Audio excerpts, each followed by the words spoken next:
Today we are going to solve age problem. We have here our sample problem. James' dad is 5 times older than James, and James is twice as old as his sister Sarah. In 2 years, the sum of their ages will be 58. How old is James now? A, 6 years old. B, 7 years old. C, 8 years old. D, 9 years old. The first step that we are going to do is we are going to define variables for their current ages. So let X be Sarah's age. Next, let 2x be James' age. Bakit 2x? 2x kasi sinasabi dito na James is twice as old as his sister Sarah. Next one, 5x or 5 times 2x is equals to 10x. B, James' dad's age. Bakit naman 10x? Ang 10x ay nakuha natin sa 5 times 2x kasi sinasabi dito na James' dad is 5 times older than James. That's why yung age ni James ay minultiply natin sa 5.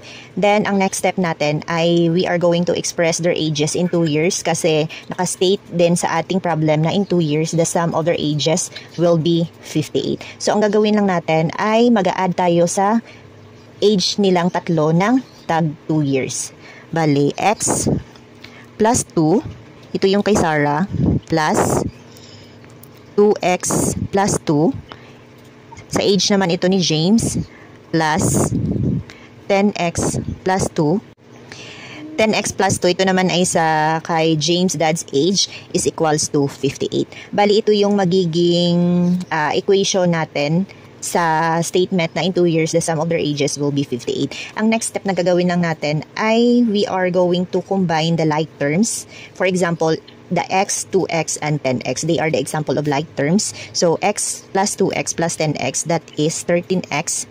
The next one, 2 plus 2 plus 2, that is 6, is equals to 58. Then, we are going to subtract the both sides ng 6. Cancel this one. Ang matitira ay 13x is equals to 58 minus 6, that is 52. After that, i-divide natin sa 13 ang both sides. 13, cancel. X is 4. So, yung 4 natin, ito yung age ni Sarah. Then, kapag hahanapin naman natin yung age ni James, ang gagawin lang natin ay i-substitute natin yung 4 sa 2x. Bali, 2x, ito yung kay James, bali 2 times 4 is equals to 8. Ito naman yung edad ni James. And after that, if gusto naman natin hanapin yung edad ni James' dad, then isubstitute lang natin ulit yung 4 sa ating 10x. 10 times 4, that is 40. This is James' dad's age.